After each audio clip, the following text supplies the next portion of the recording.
the whole thing, the whole Greater Israel plan, it operates on two essential things. It's to survive, Israel must become the imperial regional power, and it must affect the division of the entire area around it into smaller states. They stir up sectarian hatred, they divide the whole place into smaller states, and then all these smaller states are fighting each other, and so that kind of legitimizes Israel's existence, because it appears to be the only stable force in the area when it's the one who's gone and destabilized the whole thing. And what Chris said about the two stripes on the flag, this is exactly right, the Nile and the Euphrates. This is the plan for Greater Israel. And it includes Syria, it includes Jordan, it includes the top of Saudi Arabia, half of Iraq, parts of Lebanon. This has been the plan for the whole time, and this is why they've gone in there and done things the way they have. It's all part of the Greater Israel Project. And even there was another document that was called Israel's Sacred Terrorism. It was written by a man called Livia Rakash. And it's based on the memoirs of Moshe Sharett, former Prime Minister of Israel. And it basically outlines the 1978 invasion of Lebanon to a T. It's exactly what they did, and it's kind of a smaller, condensed version of this Yinnon plan. And the Yinnon plan was also outlined by, way back as far as Theodore Herzl. I mean, this has been going on for a long time. This scenario is borne out by none other than Prime Minister David Ben-Gurion, one of the great founders of Israel.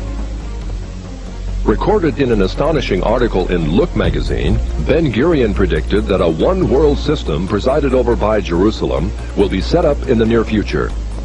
All continents will become united in a world alliance, at whose disposal will be an international police force. All armies will be abolished, and there will be no more war. In Jerusalem, the United Nations, a truly United Nations, will build a shrine of the prophets to serve the federated union of all continents. This will be the seat of the Supreme Court of mankind, to settle all controversies among the federated continents, as prophesied by Isaiah.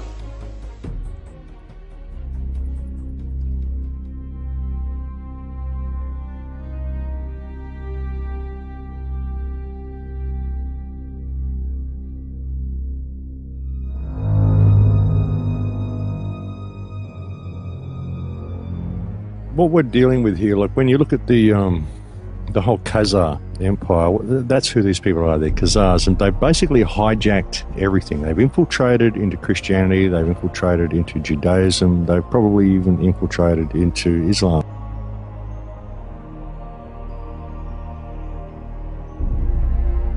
Infiltrated into everything. This is why you've got Christian Zionists, you've got Jewish Zionists, you've got this whole sort of mottled empire that's sort of all over the world. It's infiltrated everywhere. And they're using basically what's outlined, the supremacist ideology that's outlined in the Jewish faith. They're using this to construct their New World Order. And these people believe they're the chosen people. These Khazars are more zealous about following these ideologies than the actual Jews are, but none of them actually believe in God.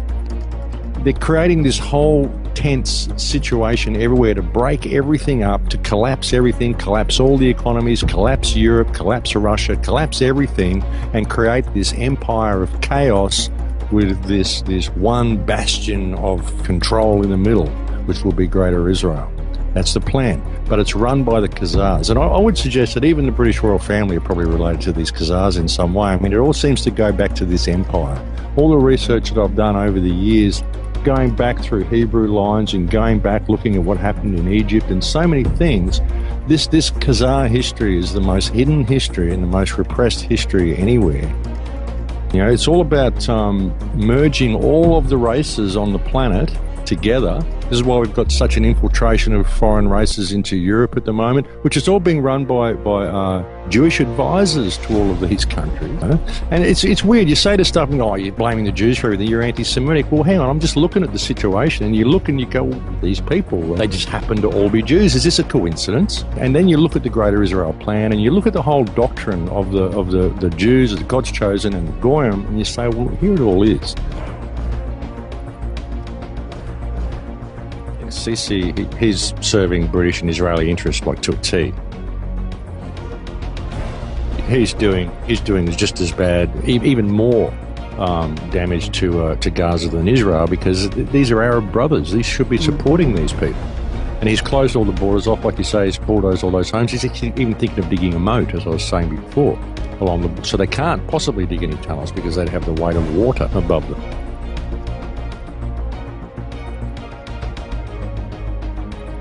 There's no way they'd be able to do any smugglers' tunnels. Like I said, they're turning Gaza into a super maximum prison. It's being done right in front of the rest of the world.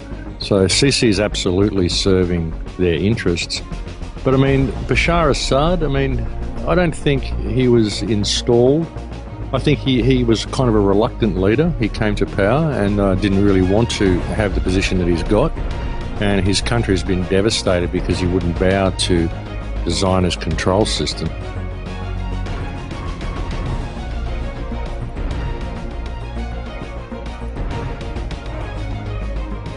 I mean, this whole ISIS thing, I mean, ISIS is sprung out of nowhere exactly when Israel needed it. It's paved the way for Western intervention to go and carpet bomb the whole Arab world. So, I mean, who's controlling this? They're saying they're Muslim extremists. They're not Muslim extremists at all. They're killing Muslim people. They're killing women and children, all of these things that are banned by the Quran. They say if you do this, then you go to hell for all eternity. So obviously they're not religious extremists. They're just extremists. I mean, I would suggest that ISIS probably stands for Israeli Secret Intelligence Services. It's just a new boogeyman because bin Laden had run out of steam, Al-Qaeda had run out of steam. But ultimately it's all a product of the West anyway. These are the same people that they had in Libya, the same people in Syria.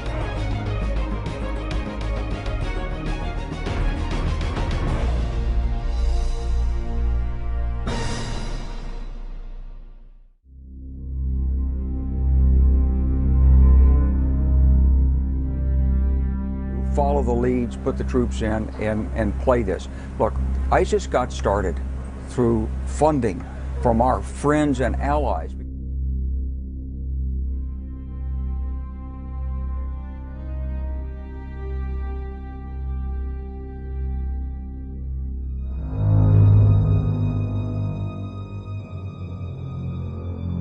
So with the additional steps I ordered last month, we're speeding up training of ISIL forces, including volunteers from Sunni tribes in Anbar province.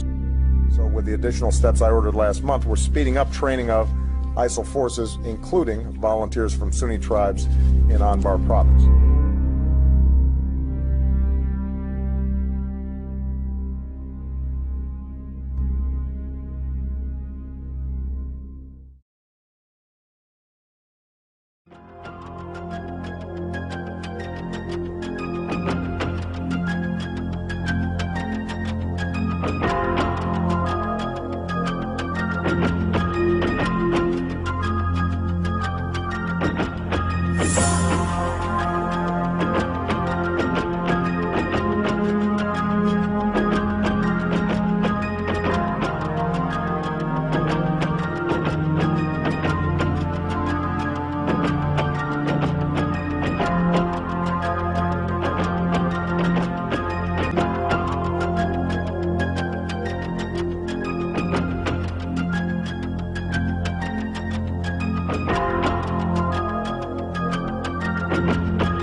Bye.